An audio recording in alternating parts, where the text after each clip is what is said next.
rumus hidup paling dasar pertama itu membebaskan diri dari rasa sakit. Assalamualaikum warahmatullahi wabarakatuh. Bismillahirrahmanirrahim. Alhamdulillahi rabbil alamin. Wa bihi nasta'inu ala umuri dunya waddin.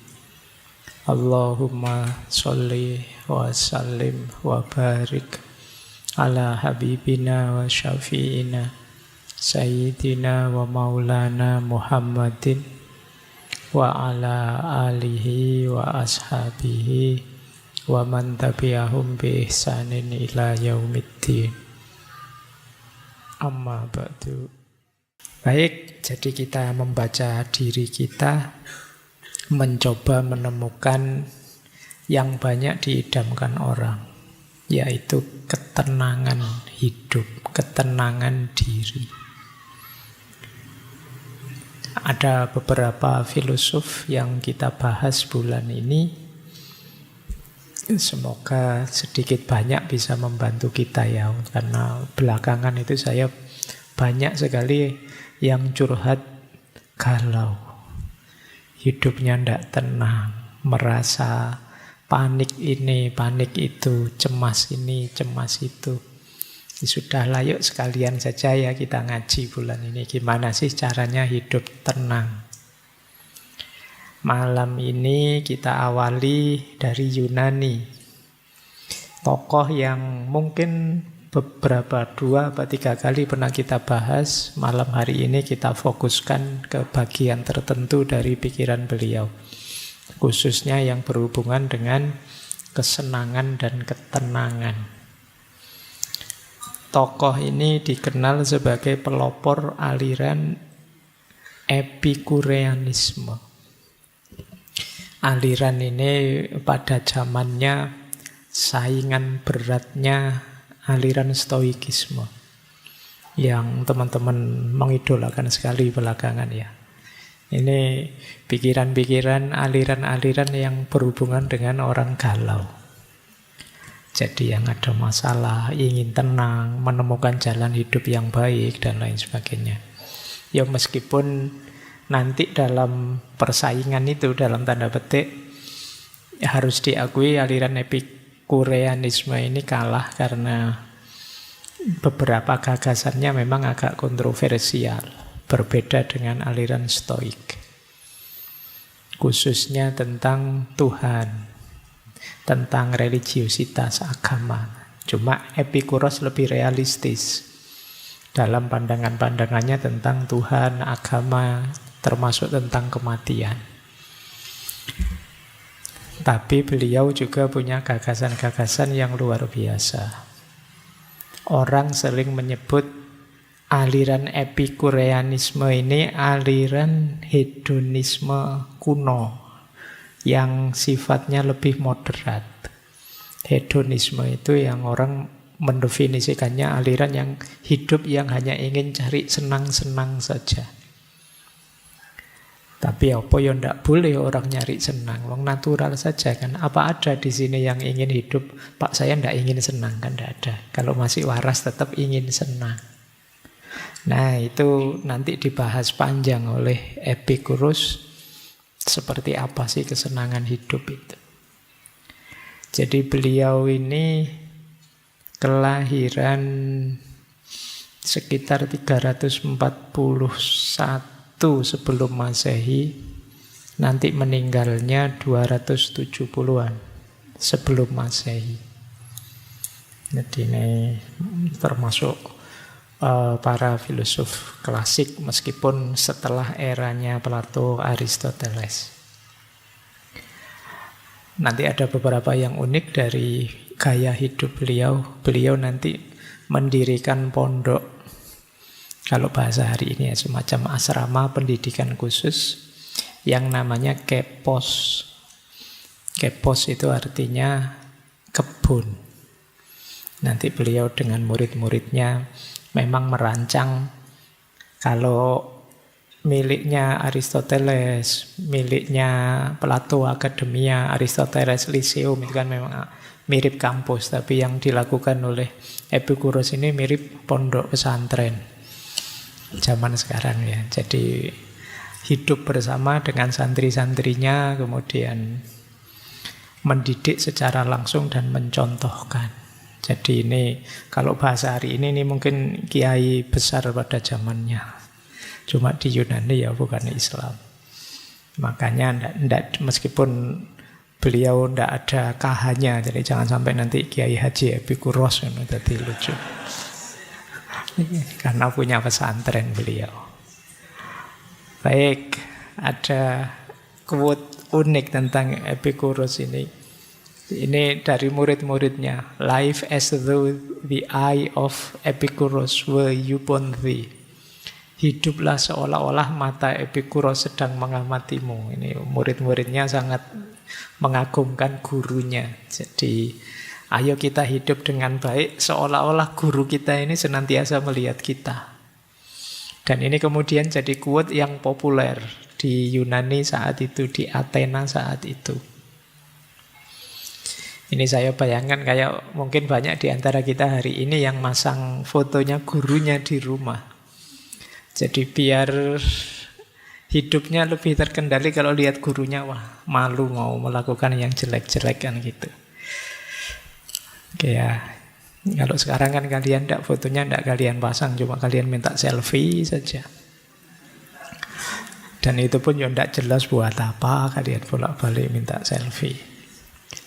Baik, beliau ini muridnya Demokritos, mempelajari pikiran-pikirannya Demokritos. Sebenarnya tidak langsung dari Demokritos, ya yang melanjutkan ajaran Demokritos, kemudian belajar tentang kesenangan dari Aristippus dan belajar tentang kebijaksanaan dalam gagasan-gagasannya Sokrates.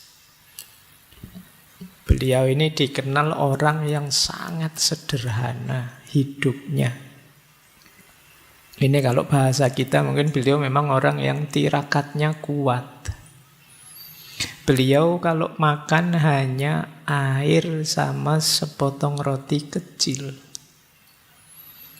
Kalau ingin makan enak, pesta-pesta, ya di pondoknya, di asramanya, itu cuma ditambah keju sedikit.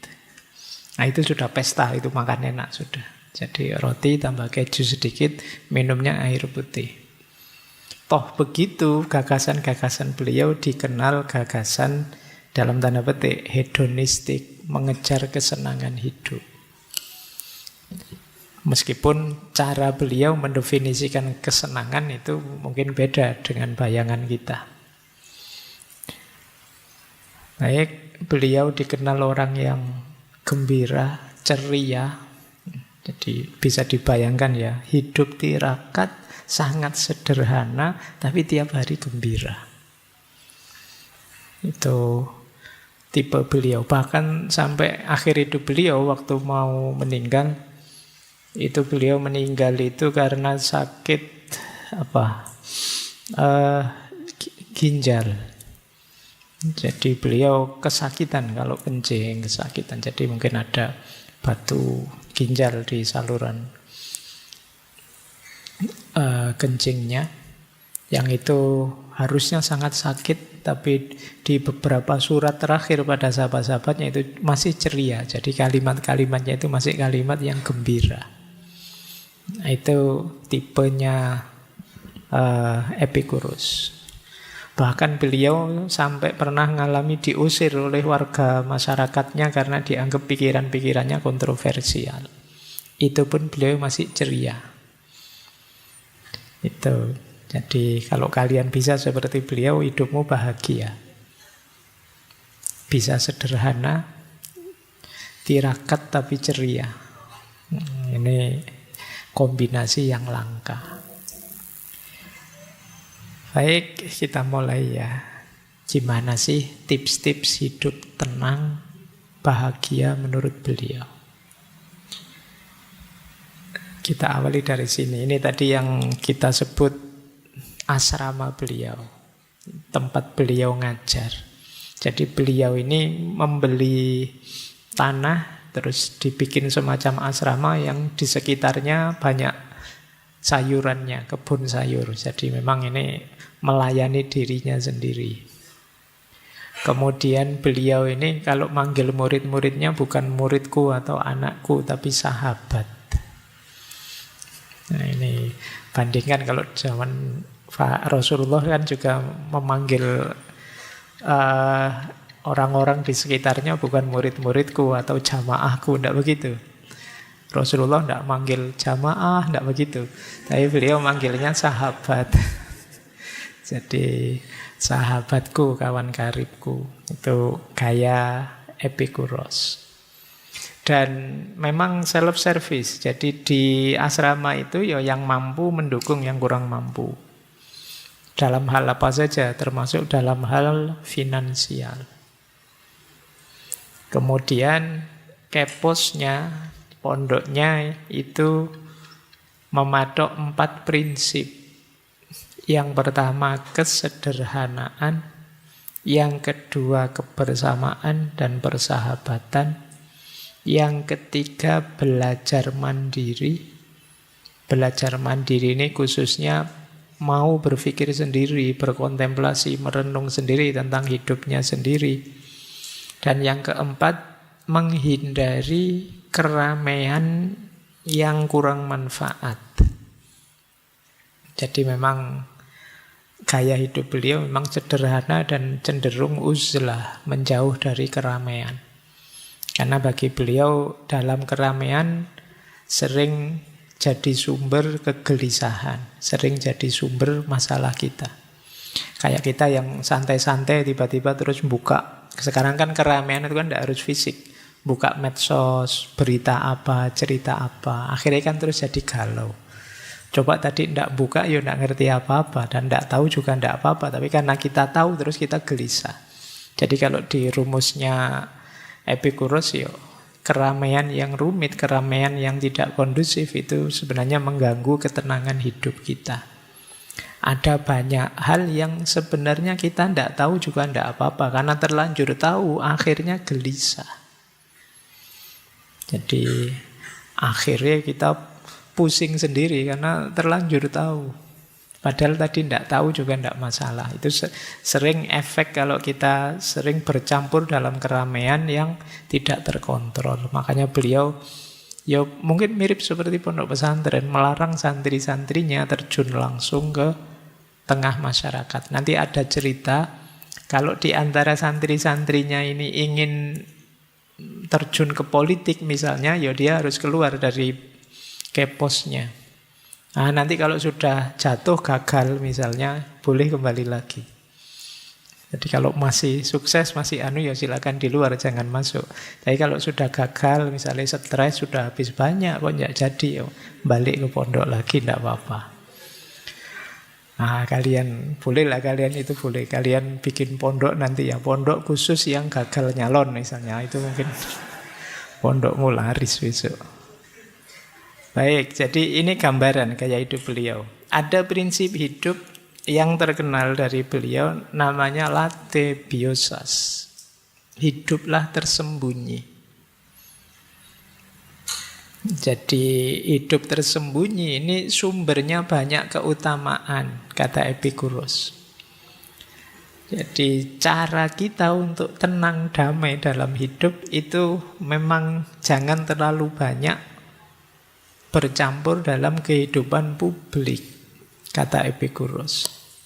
Dengan kita tersembunyi, kita lebih mudah hidup sederhana, lebih bebas berpikir, lebih mudah berinteraksi dengan alam, lebih nyaman hidup kita. Godaan lebih minimal. Jadi kalau kita ingin hidup sederhana tapi sering kecampur orang lain, itu sulitnya luar biasa. Misalnya teman-teman ingin apalah Pak, hidup saya biasa saja lah Pak, HP lama juga tidak apa-apa ya. Tapi begitu ketemu banyak teman kok HP-nya bagus-bagus ya, mereknya. Kita mulai tergoda. Semula sih tidak apa-apa, tapi begitu lihat yang lain, bajunya teman-teman kok bagus ya, kok rasanya asik ya, minuman tadi kok enak ya, kok rasanya. Lama-lama godaan banyak. Jadi kita sulit hidup sederhana kalau banyak bercampur orang lain, kata Epikurus. Maka cara mudah untuk kita tidak mudah terpengaruh, laktibiosas, hidup tersembunyi.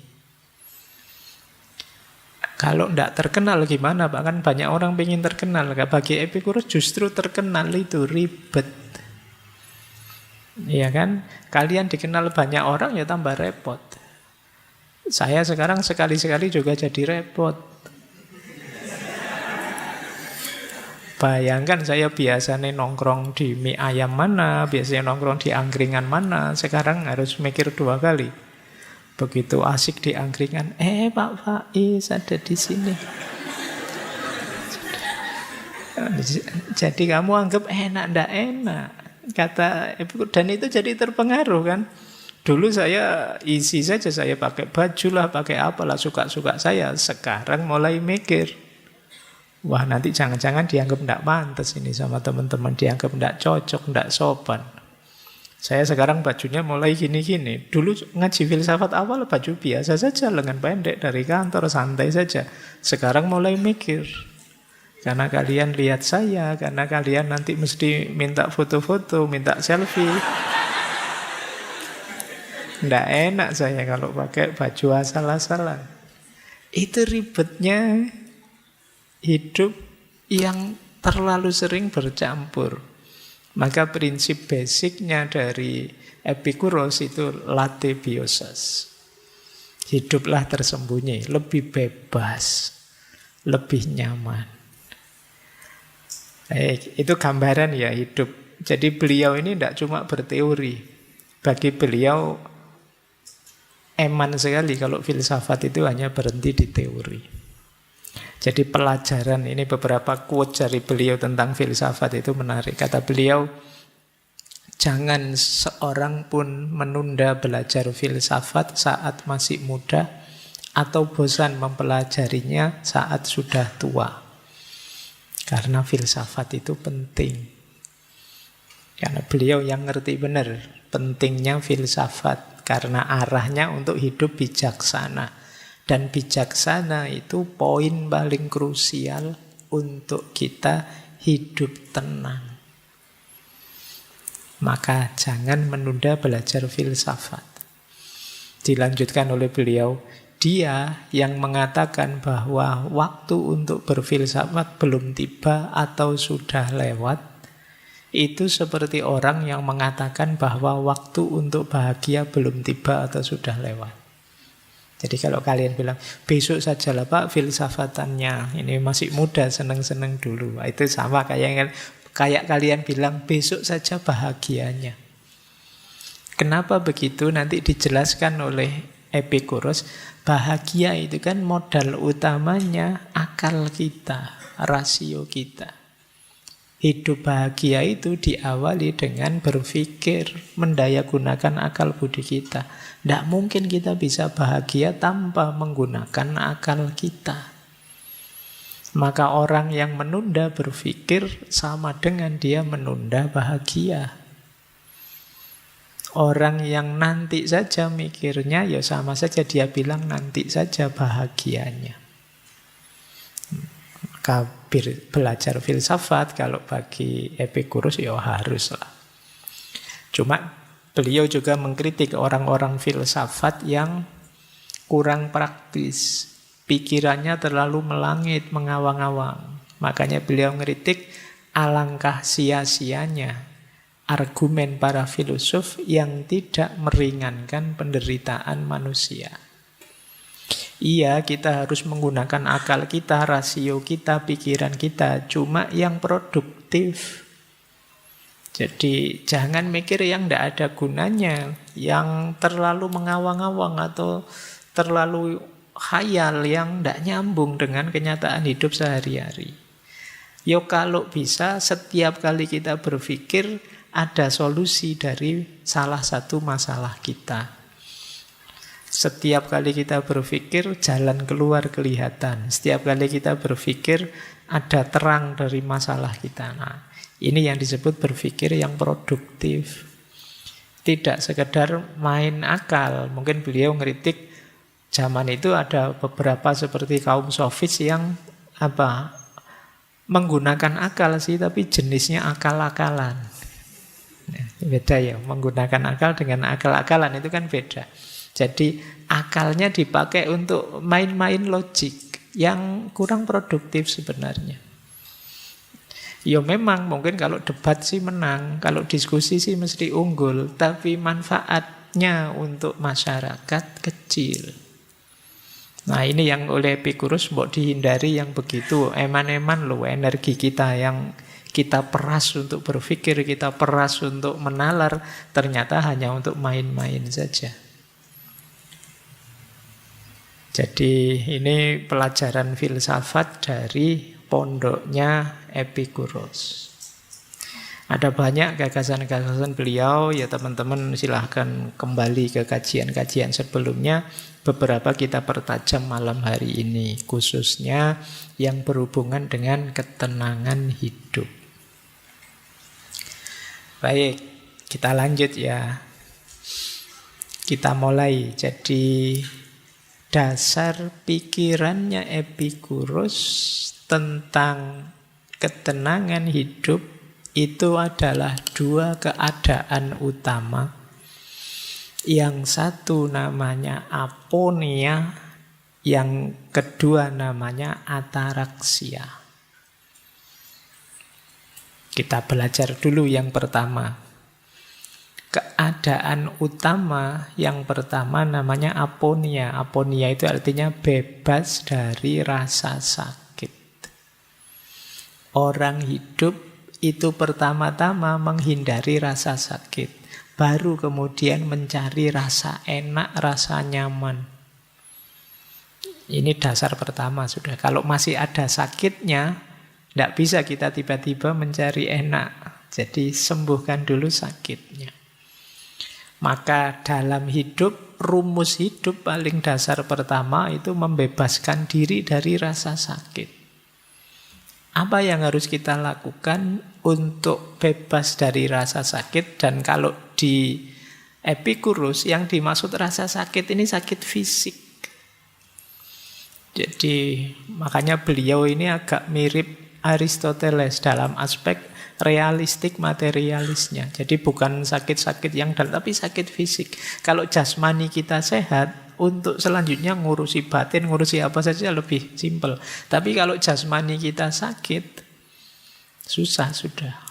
Misalnya kita demam, panas, ngereges, pusing, puyeng, diajak diskusi meskipun tentang cinta kah, tentang ikhlas kah, tentang sudah Pak, pusing Pak, enggak bahas ikhlas dulu, enggak bahas cinta dulu, ini ngereges, pusing, enggak karu-karuan kok. Kan kamu mesti begitu.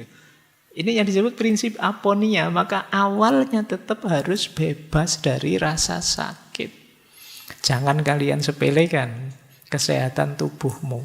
Pak, saya pokoknya filsafatan saja sampai dalam pikiran, sampai memuncak. Kesehatan nomor 2. Jangan salah, kalau kamu menomorduakan kesehatan, begitu kamu sakit, yang nomor 1 tadi juga hilang.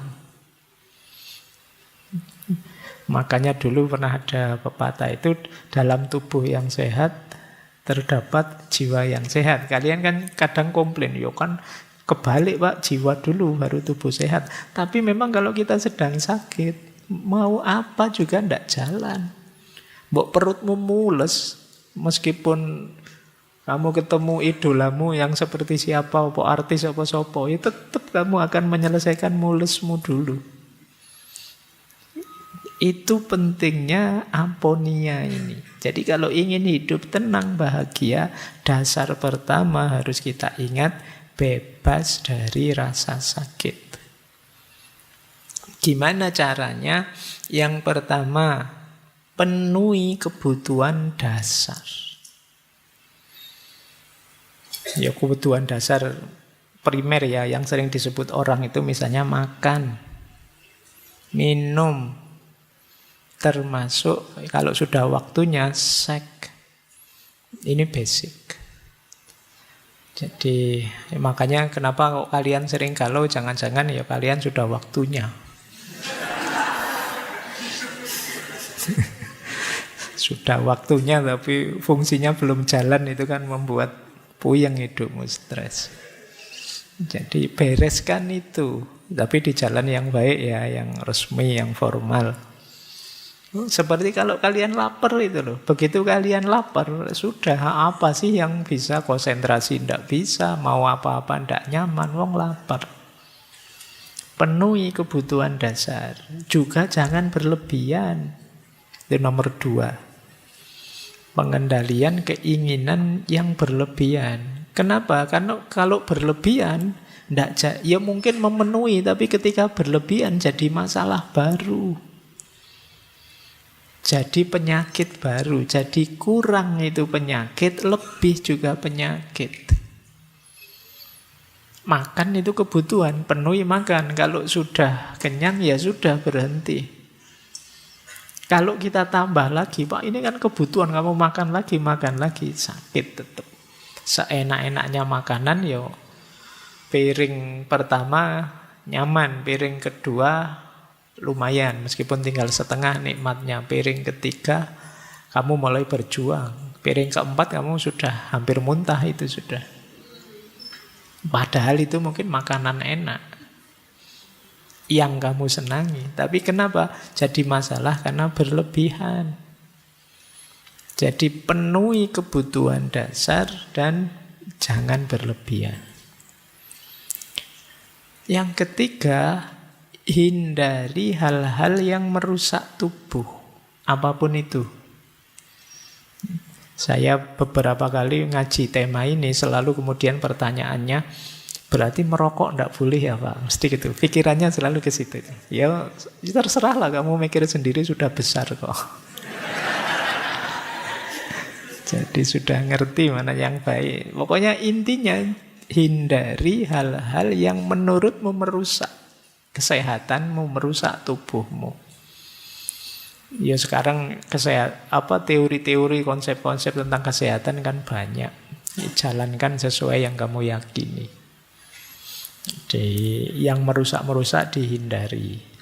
Apa saja itu, ya tidak hanya rokok, mungkin ya begadangnya, mungkin ya gorengannya dan lain sebagainya. Kita kan makanan pokok kita gorengan.